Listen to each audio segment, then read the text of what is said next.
Give me a D and a G. It's the Dawg Gus Show. It's the Dawg Gus Show. Welcome to the Dawg Gus Show, now on Be Kind Radio. Absolument. What do we got going on, buddy? We're going to chat with Julie Neff today. Julie Neff, how are you? I'm great. How are you guys? Good. Thanks for joining us. Yeah. Thanks for having me. Yeah, so you've described... Sorry, go ahead. What were you going to say? I was just going to say I got to get better glasses to join this crew, I think, because you both got very stellar specs. Thank you. Yeah, and I got my new Dope Lemon shirt from Blues Fest on. I'm feeling it right now. I'm super stoked about it. Yeah. Living it up. I need a Julie Neff t-shirt for next time. We're working on that. We're working on the merch. Mm-hmm. Okay, nice. Very good. So you described songwriting as something that you had to do rather than something you chose. Like, looking back now, was music the cure or was it a side effect of healing? I know it's a deep question off the bat. But. Wow. Ooh. I like that. You know, I think I would choose side effect of healing because I really, sometimes even now I'll write songs about a difficult situation and I kind of move from the pain of the situation to like, that's a great song. And then like, damn, it's not over just because I wrote the song. Like I still have to work through whatever brought me to that place. So I do think it's part of the cure. I think it's an amazing way to express yourself and to make sense of things. But especially when you're dealing with bigger issues and mental health and physical health, like it can't be the only thing you're doing to heal yourself. As someone who had never heard of Julie Neff before, what's the first thing you'd want them to understand about you? Not the artist, but the person. Ooh. Wow, you're really starting with that. Yeah. It'll get fun. It'll get more fun. Yeah. Man, you know, I think I would want them to know that I'm just, I don't know, a little more whimsical than I appear on the outside, maybe. That I like to just create and explore. And sometimes I come across more serious than I am. Yeah, got more of a playful side. Whimsy is like one of my favorite words. You do like that word. I do like that word. So like growing up, like you spent years performing before you ever wrote a song. What finally gave you like the permission in your mind to tell your story? Well, I think writing and then deciding to produce it and put it out are kind of two different things. So the writing did come from a moment of desperation where I just needed to express it. And so it had to get out. And then when it came to deciding to produce it and release it, that I did go through a big questioning period of like, why me? There's so many voices already in this scene of people releasing music. And I realized that like what I've also done in my other career as a video producer is that I love seeing people do what they're really good at. And if I do what I'm good at, then they can come along and make the website and make the logo and make the merch and, you know, do what they're meant to be doing.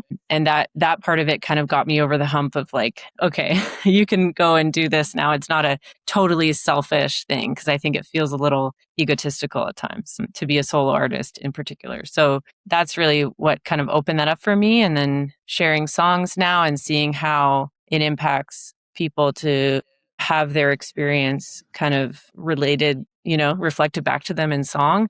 And have something that they can really feel the feelings that they need to feel to that song. I think that's the best thing ever. So that's what keeps me going. Nice. It's good motivation. Absolutely. Was there a defining moment when you realized that this was more than just a hobby for you? Yeah, I don't know if there was a moment, but in the years after my first EP, you know, I was living in Toronto at the time and we were doing a lot of house concerts and there's just a lot of activity and I was taking my music.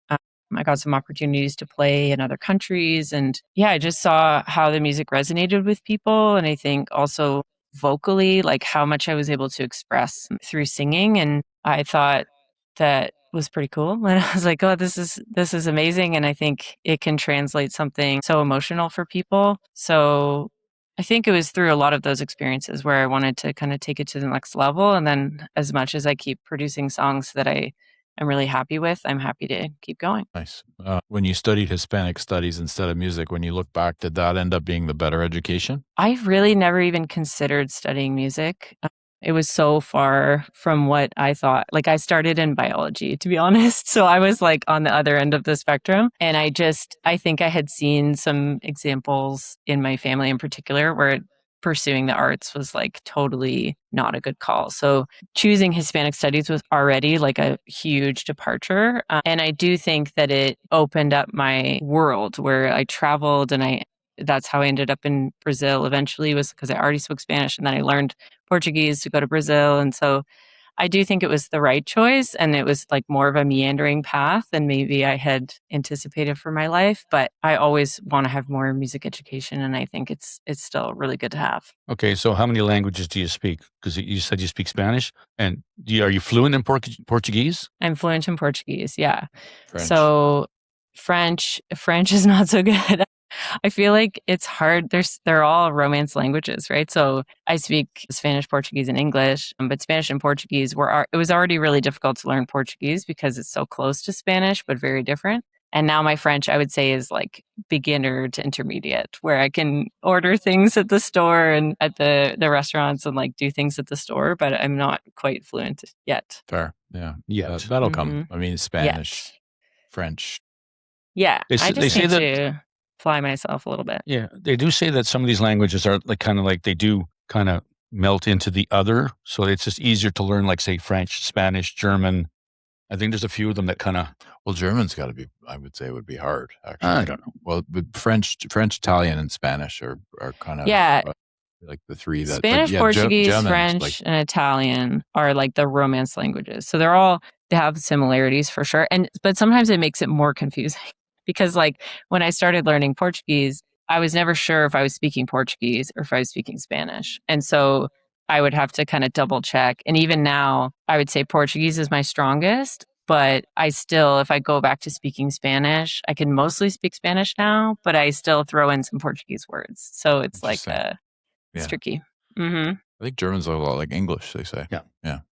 Yeah. Sprechen Sie Deutsch? Smarty. Look at you, huh? That's all I got. Yeah, that's all he's got. That's all I got. That's it. And we're done. There's like a 50 letter word for like going to the bathroom or something like that. Yeah. How much has the travel changed compared, like the way you write compared to just staying in one place? I get really inspired by being in motion. So like some of my first songs I was writing when I was on the train from Guelph to Toronto for work, and I would listen to voice notes that I had recorded, and I would write lyrics on my little iPad. And I think there's something about motion that gets you out of your headspace and gets the juices flowing, I think. So a lot of writing has occurred for me just while I'm in the process of traveling or I'm on a plane or something. But also, I just think that especially living abroad makes you learn so much about yourself that you may not learn in the same way as staying in your hometown, for example. And it gives you this perspective of sonically as well, of when you're learning other languages, you're learning how to make other sounds in a phonetic range that you don't even have growing up. So I think as a singer, it's always influences me a ton to even just hear other languages, but also to learn how to speak them. And then obviously the local music and wherever you are, I think is a huge influence. But I think it's hard to pinpoint always like what is the thing that influenced, this line or whatever. But all of it kind of, I think, flows through you and into what you create. Nice.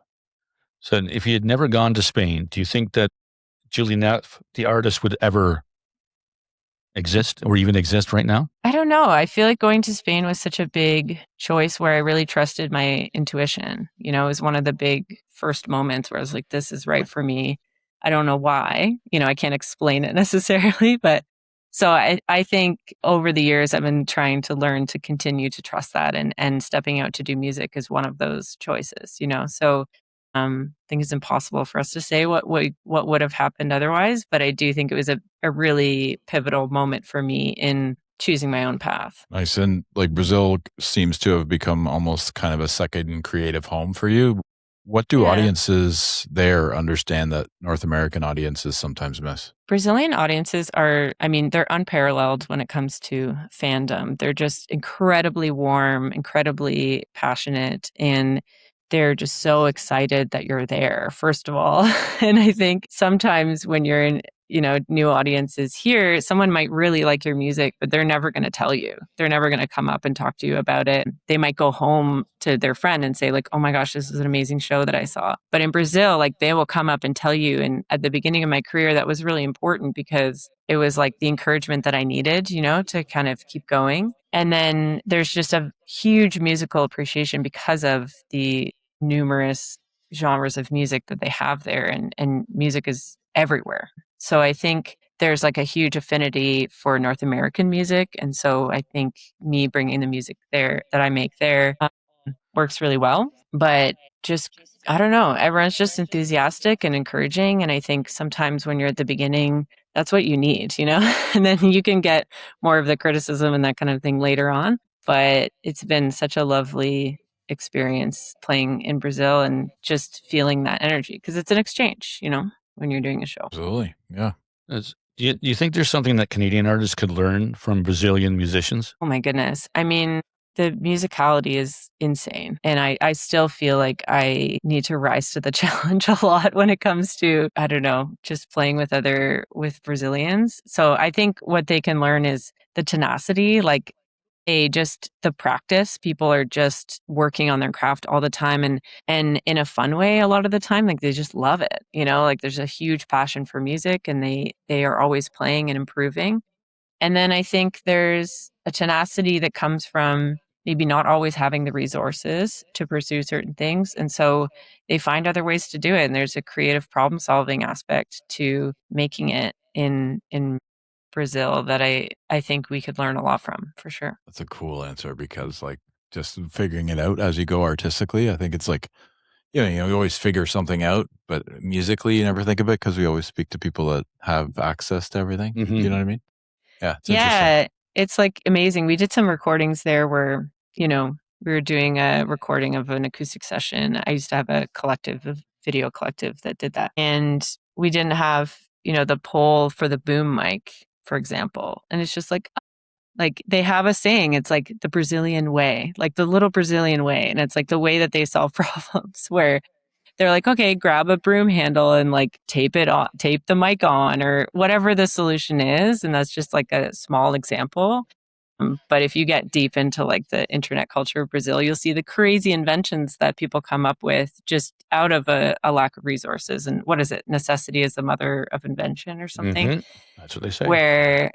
Yeah, so I think you see that in such a big way, and there's more gratitude for the things that you do have. And I think that is, not completely universal. Obviously, everyone's different, but I think it's something here where I will find myself like making all these excuses for why I can't do something. I'm like, well, I don't have the perfect microphone or I don't have the perfect this. And then you see people producing these incredible things with just like their phone, their phone mic, not even iPhone. They're just like whatever phone they have. They're making demos on GarageBand on the phone or whatever it is. So I think that's really inspiring, and it's something that I strive to improve in myself. Yeah. Is there like a rhythm or musical idea that you discovered there that completely changed how you approach songwriting? I don't know that it changed how I approach songwriting, but I will say on this record, we got a Brazilian percussionist to record on the record.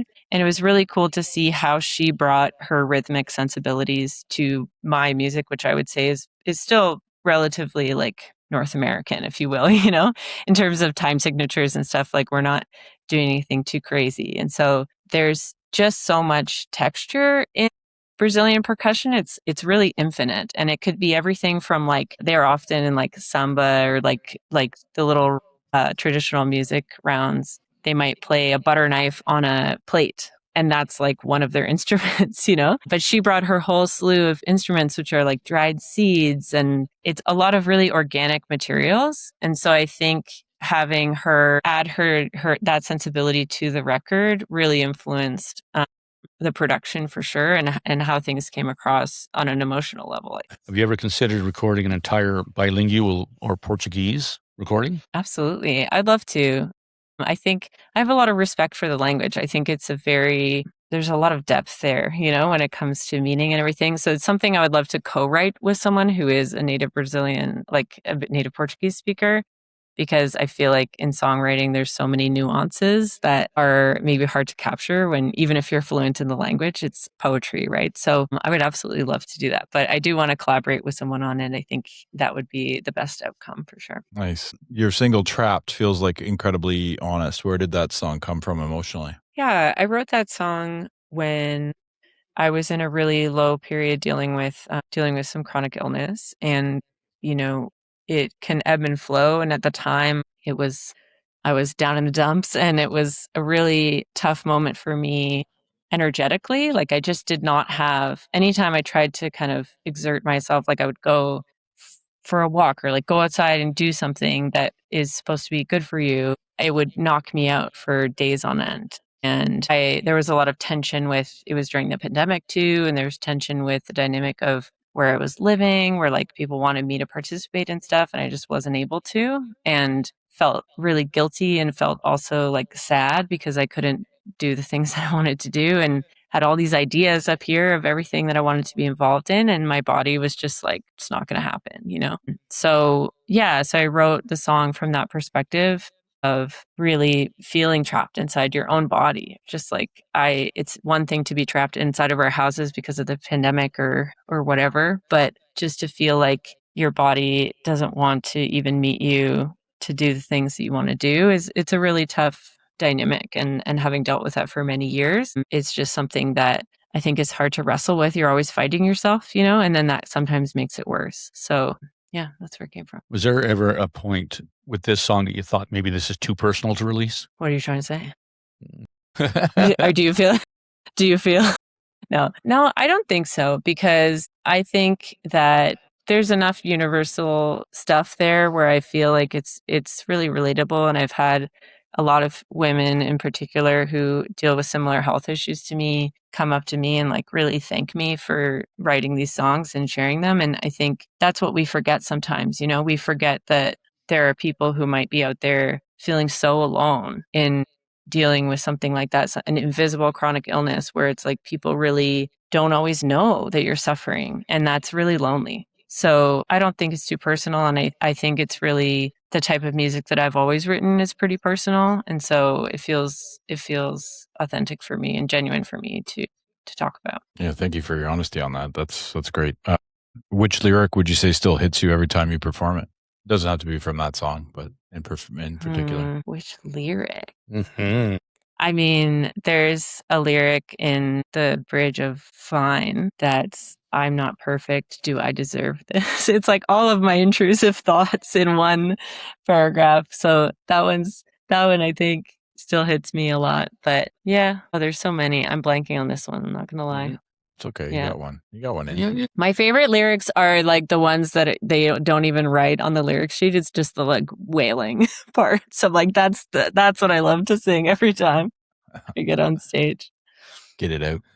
Yeah. Now, does the writing give you closure, or does it reopen the wound every time that you sing them, your songs? I think it really helps with closure, you know, because I think over the years, maybe when you first write it, it's still fresh and maybe it feels too close or whatever. But I really like, there's some songs I've written where at the time I was so sad. And then now I really feel some sort of like pleasure in how beautiful it is, you know, how beautiful that melody is. And especially with this album, I feel like there's so many songs that I wrote out of really deep pain that I don't feel anymore towards that situation. And so I think it evolves with you, you know, as time goes on. And then especially if it's a good song and you're like, this is just a great song. I'm going to sing along. This is awesome. That's awesome. Yeah. When independent artists, they wear about 15 hats now, right? Like you're always doing something different. Which one do you enjoy the least? Which ones? You said ones, right? Which ones do I Whatever enjoy? it's your answer, Julie. Yeah. I mean, social media comes to mind. I think I just, yeah, it's really hard for me. I have someone who helps me with it now. And that's been the most illuminating thing where I'm like, this really makes my mental health be better when I don't have to be the person who's doing every single aspect of social media. I'm happy to give the content. I'm happy to produce videos and like all of that kind of stuff. But when it comes to actually editing it, looking at my face constantly, it's too much, you know? Just wrap it up. Like, let's just get it out there. I don't disagree with that. If I was to follow up, like most artists say the same, like social media aspect is mostly. So as artists, like you guys are artists, and the social media, is that a different type of art, or you don't look at it as art, or is it more like business? I don't know. I think when you're making the video, it's art. But when you're like, for example, I have no problem. I love producing music videos. I love like coming up with ideas. I love all of that. But when it comes to like the more fine detailed execution of it, and then posting it, hashtagging it, like the strategy side of it. And then also sometimes the editing, right? For TikTok and things like where attention spans don't exist. You like that kind of editing is just not something that I've invested time in learning how to do, and I don't care. And so I think the part that is, I think it creates, because it's you, like you're the product in this case, you have too many opportunities to get in your own head about posting the thing. So when I don't have someone helping me, I just don't post anything because I'm like, I can't, or like in the moment, it's not right or whatever. And so I think that's been something that, like, dealing with the health issues too, ongoing. It's like something that falls by the wayside. So I love making the stuff that's going to go into the post, but I don't necessarily love doing all of the little admin stuff to get it out there. Fair enough. Very fair. Why do I like it so much, Dawg? I don't know. I don't know why you like it at all. I think it's because I It's like my good, own though. face. He just, You're like, wow, I look great today. So that's what it is. How did she nail that already? Nailed it. This jawline. He's like, wow, Yeah. that I have It's another my art, good angle. bro. It's my art. I'm not as talented as all these amazing artists. Very true. So that is my art. This and But that. You don't have to drag me into it all the time. Oh, I'm bringing you in, buddy. You're in. You're part of it. Yeah, that's awesome. I dread walking into this room some Julie days. nailed it. She Yeah. nailed it. She did. Yeah. She knows you better than you know you. I know. Too I soon. can read a room. Yeah. That's it. You Fair. sure can. What misconceptions do fans have about full-time musicians? That we're actually full time. For real though, I even have this misconception. Like, there's artists that I follow that, like, they're amazing, and then you find out they have a day job, you know? But Lots of them.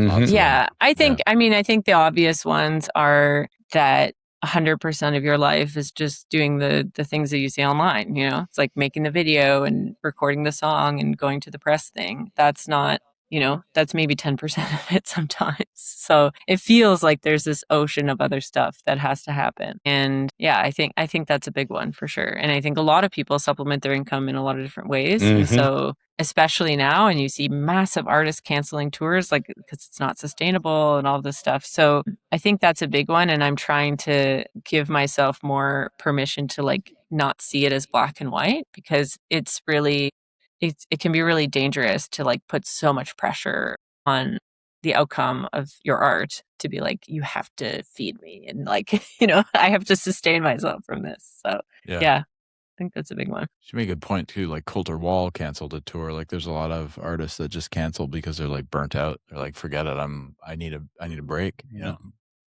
The burnout and the cost of, like, these productions too that they're trying to put on, and it's I think the burnout is a massive, massive one. It's just the sheer volume of content and Mhm. things you have to create now is just beyond. And that's another part of, you know, dealing with the social media side. It's not just posting a couple times a week. It's like an infinite amount of things that you have to do. So It becomes a little intrusive in your life. Like, it's, yes, I'm an artist, but I also have a life outside of being an artist that I don't want people to be, you know, you don't need to know everything That's about me. that's definitely part of it. And it's also like, we're all trying to put down our phones, you know? So when you're trying to post all the time and be on your computer and your phone, that's also can be really distressful or distressing. And I think it's also something where, I also, for a safety reason, sometimes, like, choose whether to post where I am, you know, because it's not, like, unfortunately, like, that's still a big factor, especially for femme leaning artists, where it's like, you never know, you know, like, Yeah. it's I it totally. can be tricky. Yeah. It's true. Actually, that's a good point. And as a man, I don't, you know, like I have daughters, so now I think a bit more like that. Whereas before it was like, I'm just I'm never worried about that because I'm not like I could be at risk at some point, but not like a woman would be or someone who's, like, right. More targeted. Yeah. It's honestly really, it's fascinating to me when I hear that someone has never worried about safety. And I'm like, that's something I think about all the time. And it's even just growing up in Canada, it's a lot more safe. But obviously when you go to other countries, and especially like Brazil, safety is a big concern. But just generally speaking, as a solo female artist on tour, for example, I've run into situations where I'm like, I'm not doing that again. Like, I need to make sure I have someone with me. I need to make sure that, like, time of day really matters when you're meeting up with certain people. Like, you really have to think about that a lot, unfortunately.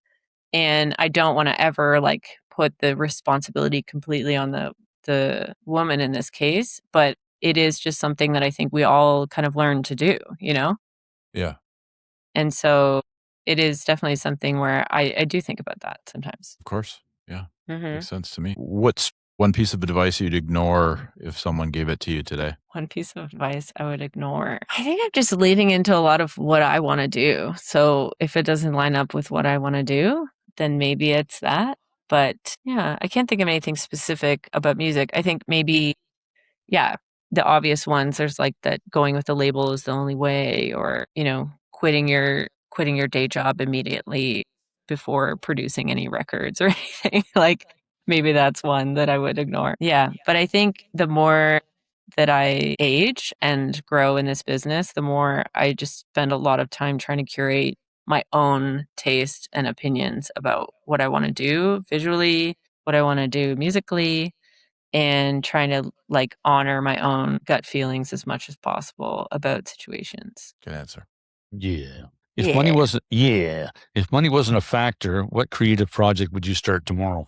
I have like 3 music video ideas for the rest of the album that I would love to make. And yeah, that's the main one. Are you drawing us right now? Yeah, your face. Obviously, that's the only thing I can think about now because That's exactly what he wants to hear. I'm just seeing if I got the jaw. Just seeing if I got the jaw angle correctly. You know, see if it's there. No, I'm just kidding. That's hilarious. I love being the brunt. You just love the attention. I do. Stop I it. do love attention. Yes.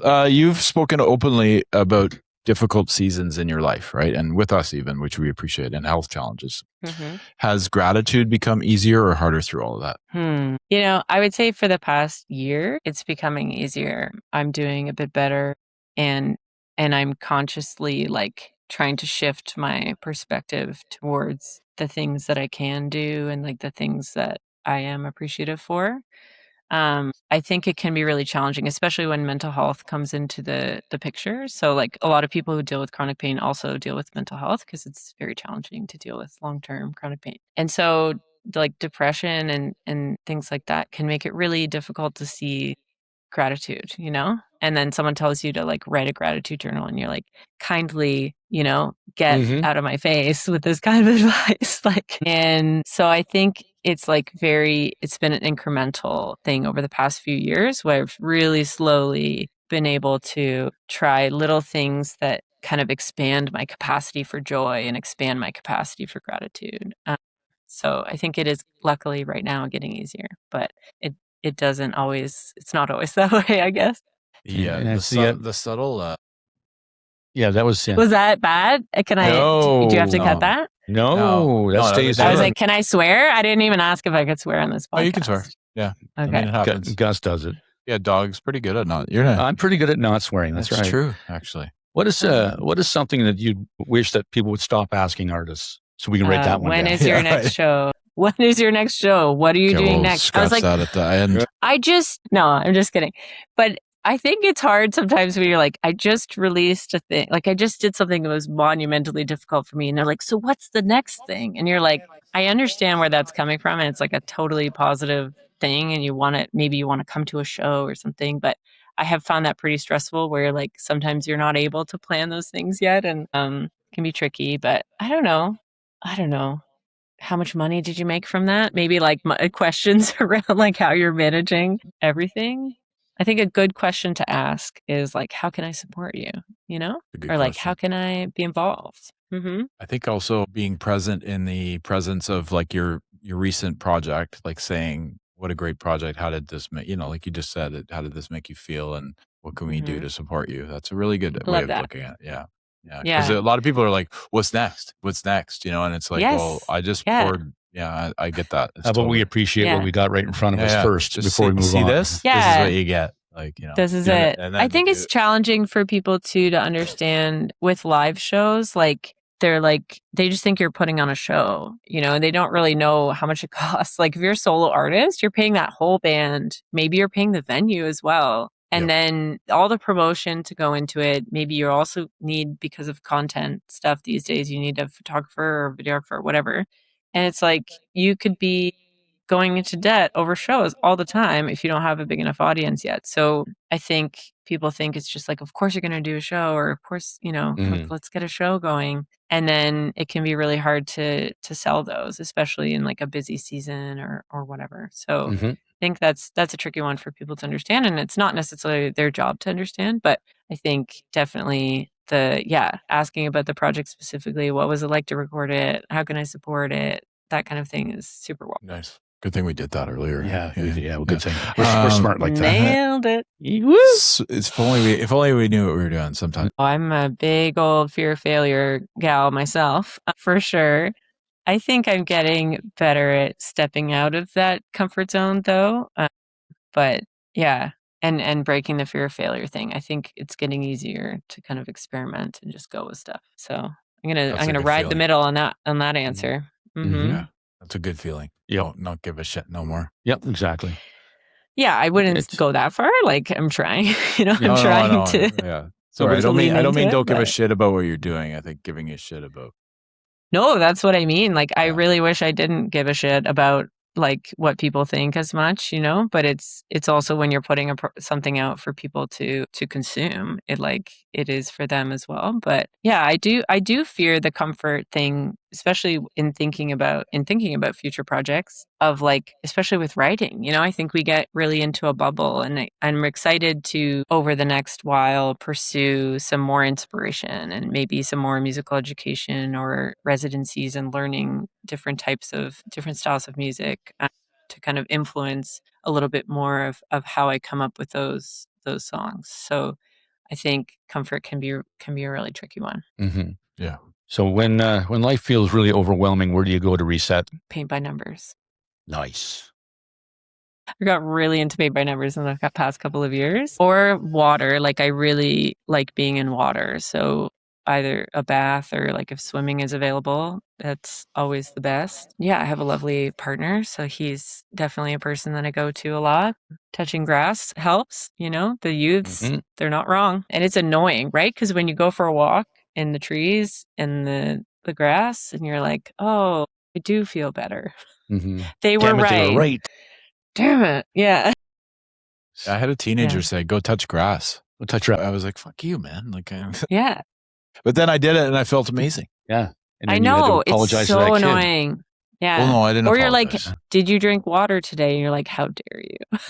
How dare you question my choices? Yeah. I drank a lot. Yeah. Outside of music, what's something you're completely obsessed with that most people don't know? I dabble in some sewing, actually.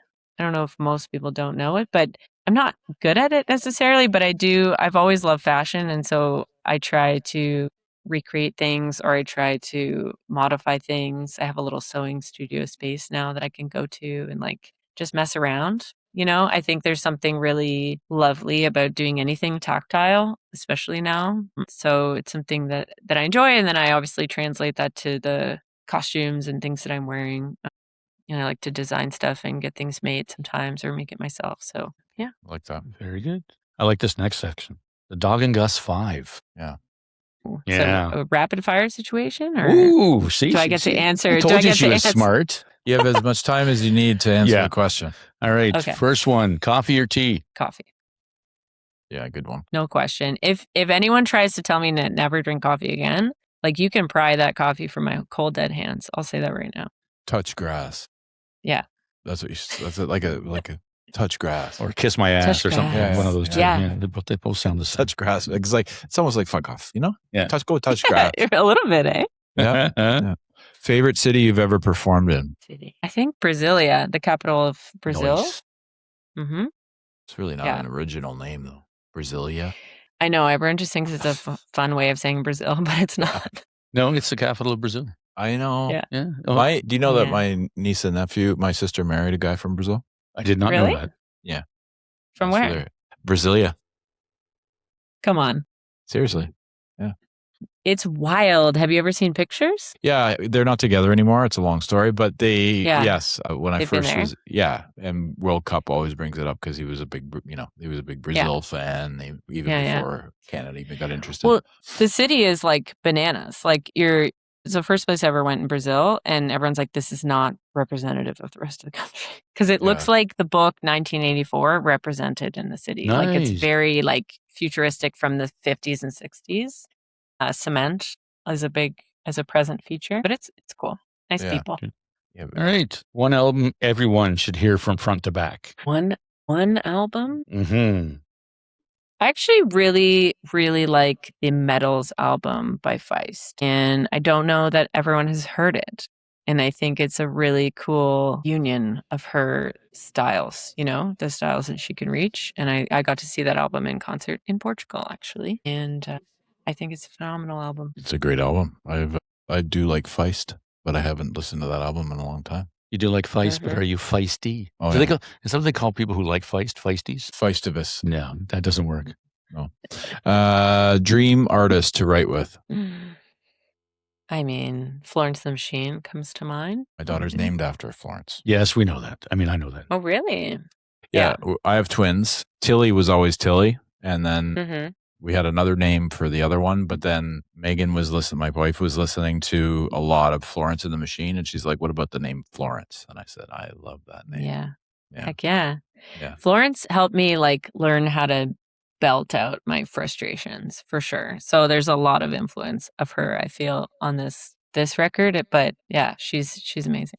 One word you hope people feel after listening to your music. Seen, I guess. I hope they feel seen, you know. I think there's a lot of variety on this album in particular. And in sharing it with other people, I've seen that sometimes people cry, but they cry to different songs, you know? And so I think it's cool to see what people respond to and maybe what they're needing to hear at the time. So if they can feel seen, then that's awesome. Good answer. Yeah. Yeah.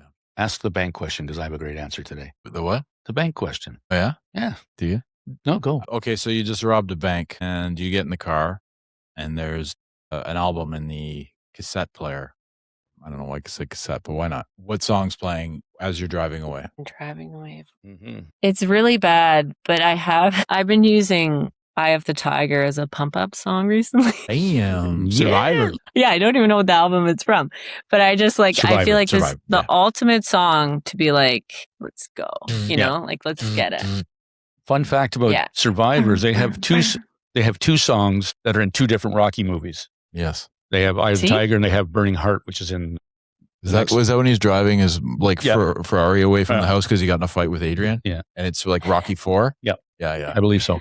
What's your answer? My answer is Pam Tillis, Mi Via Loca, My Crazy Life. Oh. Wow. Huh? Not to be confused with Living La Vida Loca. No, not to be confused. Okay, not to be confused. What do you got, Gus? That sounds good. Yeah. Run fast for your mother, run fast for your father. Run for your children. Yeah. Yep. I mean, that's a good one. Well done. Mhm. I had nothing of the Portuguese flavor, but I well, brought Florence back.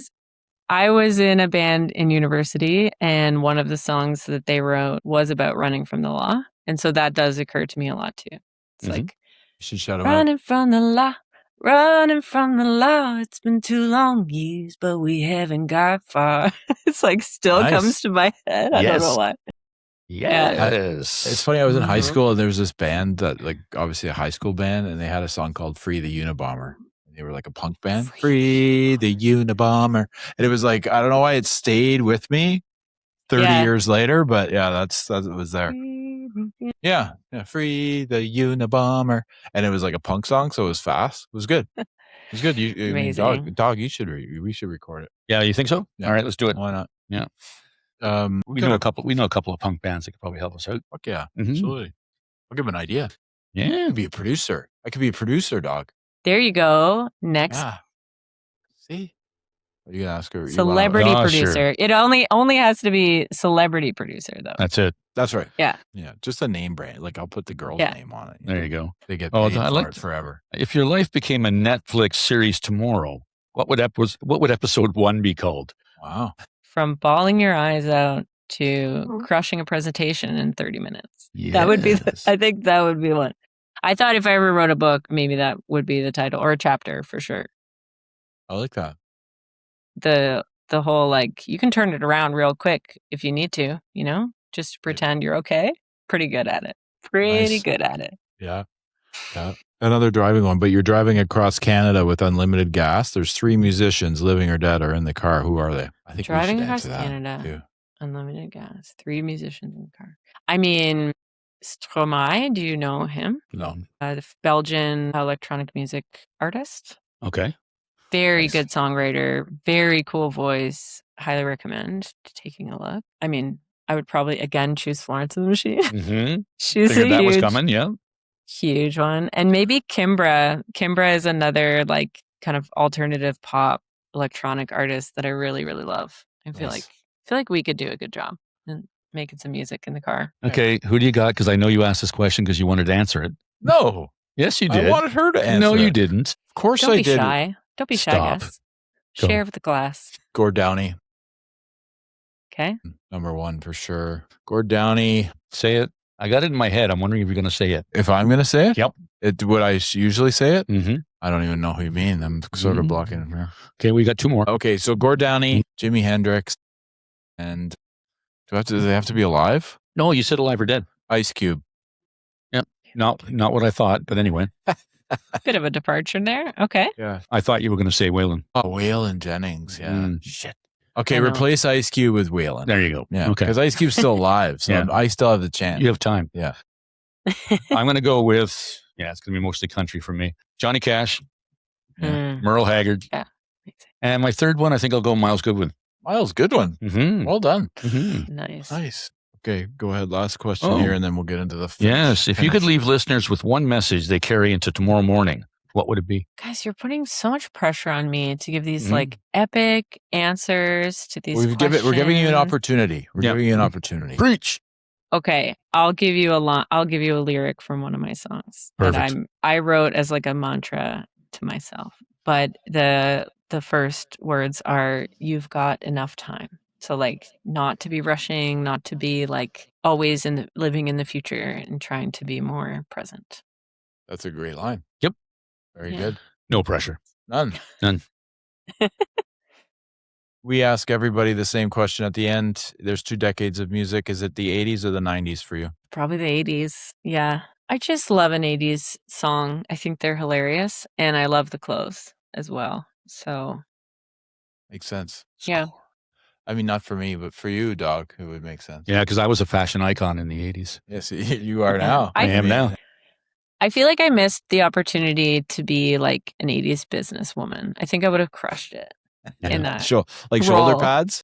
Like shoulder Oh, yeah. pads? I mean, yeah. I don't even need them. I have a strong shoulder as it is. Yeah. But like, yeah, I just think all the fashion, I watch those movies and I'm like, I would do great in New York in the There 80s, you go. you know? Yeah.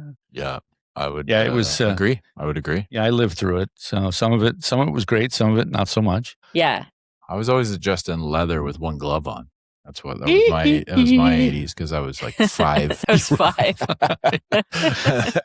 Did I tell the story of like, remember I Want a New Drug, the video, Huey Lewis in the news? He's wearing a red No. suit with a black shirt. Well, I thought that was I was pretty sheltered cool. I was sheltered as a child, so I didn't I get to thought see that a was lot pretty of those cool. classics. So I bought the suit back in college. You had a red suit? I had a you red had a suit. red suit? I had a red suit. Wow. And I was love it. downtown at a bar downtown in the washroom.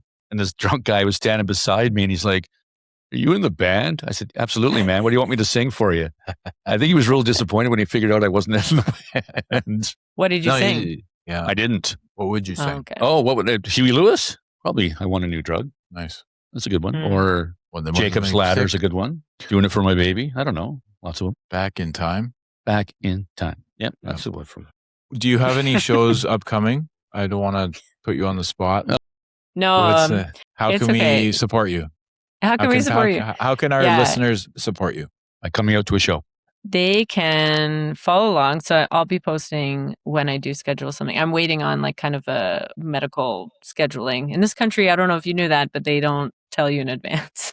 They're just like, Oh, I know. wait for us. We'll call you. Don't call us, child. We'll call you. So I would say definitely like follow along on Instagram. You can also like add your email to my newsletter on my website.